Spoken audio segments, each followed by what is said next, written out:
You know, for me, from an early age, I recognized my immense privilege as an athlete. You know, as my rookie season in the NBA began to conclude, I was grateful for what God has provided me. A journey, an opportunity, but more importantly, the realization that I now had a microphone for change. And as a 19 years old, I began to dream about a world beyond basketball. One in which I'm able to help kids back home in Africa, kids who grew up with very little like me. A few days after my NBA rookie season ended, I developed a plan to journey back home to serve my people in the Democratic Republic of Congo, starting with my own town, Lubumbashi, which is located in the southeastern part of Congo, where I hosted my first free basketball camp. Then later year we went to Kinshasa, which is the capital, and the year after that we went to Goma, which is located in the east part of the country. At first it felt like crazy because you're trying to figure out how can we set it up, how can we make it a success, and how can we get the words out. And me being a teenager myself, I remember a lot of people told me I was too young to start this type of initiatives. But then I began questioning myself. If I don't do it, who will get it done? Do I wait for the next person? Or I am the next person? I was encouraged by the need for change. As you look at Africa as a whole, and Congo especially, Congo is such a beautiful and rich country, and I understand what it feels like to live in that country. Yet is one of the poorest. So I was very encouraged by the need for change. Although at the time as a young guy, you know, you're so motivated to do good in your community, you want to do everything. So you know, when I was packing the equipment for the camp, I took my speakers. And I said, I'm gonna be a DJ, a referee, a coach, a strength coach. But as you can tell, I must have failed at some of them, right? Which I did. But we still had a great time, you know. While our first camp was small, it was so impactful for me. It opened my eyes to all the possibilities. It was joyful to be with these kids. Educated, not so educated, rich, poor, and watch them have fun was a reminder to me that we must create an environment that's peaceful and joyful that would allow these kids to be kids. There were so many great aspects to the camp, like being able to leave behind equipment and clothes so these kids can have enough support when the camp ended.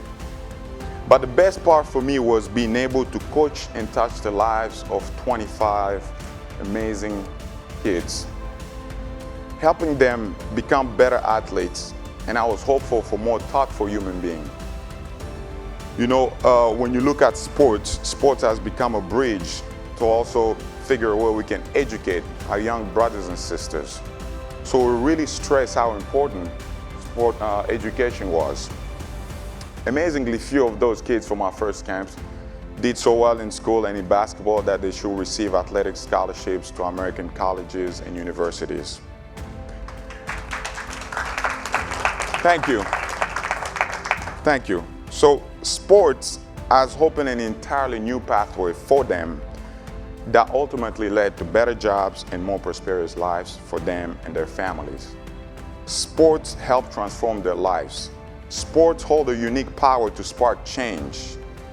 And I'm reminded of the words of one of our great fathers, Nelson Mandela, who said, "Sport has the power to change the world. It has the power to inspire. It has the power to unite people in a way that little else does."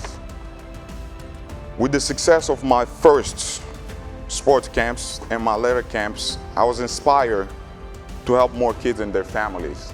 In 2016, I established the Bismack Biyombo Foundation with the mission to catalyze and develop Congolese youth through sports education, and then it became a mission to also help the population in healthcare.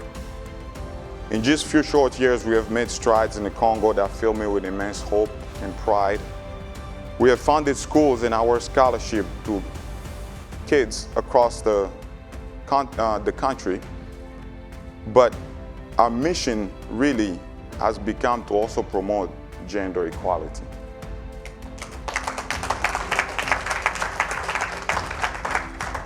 We also run healthcare clinics, and we are in the early stages of building an hospital of my late father, Biyombo.